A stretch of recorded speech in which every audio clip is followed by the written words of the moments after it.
Indian voter के पास right to elect है, वैसे ही राइट टू रिकॉल भी होना चाहिए। अगर देश का मतदाता अपने नेताओं को हायर कर सकता है तो वो नेताओं को फायर करने की शक्ति भी उसे मिलनी चाहिए। Sir, right to recall is a mechanism that empowers the voters to de elect a neta representative before the tenure ends if he fails to discharge his और हर ड्यूटी।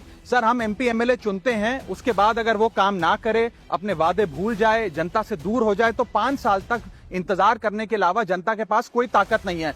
कोई इंटरिम प्रोविजन नहीं, कोई अकाउंटेबिलिटी नहीं, कोई performance review नहीं, कोई corrective option नहीं।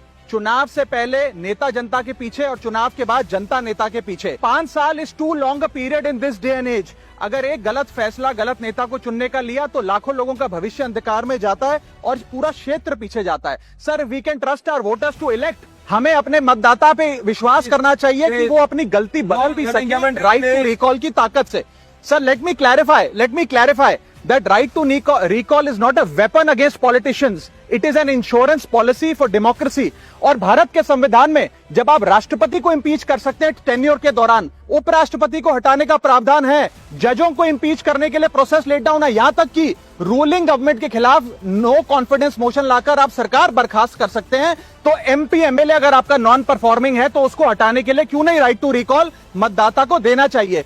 दुनिया की 24 से ज्यादा डेमोक्रेसीज में राइट टू रिकॉल का मैकेनिज्म लागू है, जिसमें यूएस, कनाडा, स्विट्जरलैंड जैसे देश है। मैं आपको उदाहरण देता हूं सर, कैलिफोर्निया में एक गवर्नर क्रिस डेविस नाम के नेता 2002 में चुने गए। उनके कार्यकाल में मैसिव पावर कट हुए, एनर्जी क्राइसिस हुआ, बजट की मिसमैनेजमेंट और गन शूटिंग की वारदातें हुई। उसके चलते 1.3 मिलियन कंस्टिट्यूएंट्स ने एक पिटीशन साइन करके दी कि इन्हें रिकॉल किया जाए। वहां के चुनाव आयोग ने रिकॉल वोट कराया 7 अक्टूबर 2003 को और 55% मतदाताओं ने वोट किया कि इस नेता को बर्खास्त किया जाए। ग्रे डेविस को हटाया गया और आर्नल्ड श्वार्ज़नेगर को वहां पे गवर्नर बनाया गया। सर, मैं बता दूं कि हिंदुस्तान में भी इसका प्रेसिडेंट है।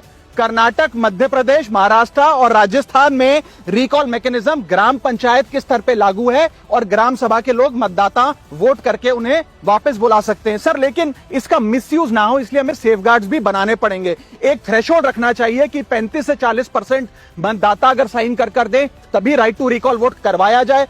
नेता को 18 महीने के लिए परफॉर्मेंस पीरियड देना चाहिए, कूलिंग ऑफ पीरियड, जिसमें उसे ना हटाया जाए। स्पेसिफिक ग्राउंड्स फॉर रिमूवल होने चाहिए ताकि फ्रिवलेस ग्राउंड्स ना हो और रिकॉल कम से कम 50% वोटों के बाद हो। ऐसा होगा तो पार्टियां भी ऐसे लोगों को टिकटें देंगी जो परफॉर्मर्स हो, ना कि नॉन परफॉर्मिंग एसेट, और भारत की डेमोक्रेसी मैच्योर होगी, सिटीजन एम्पावरमेंट बढ़ेगा and recall will give the voter the power to fix that right now. Sir,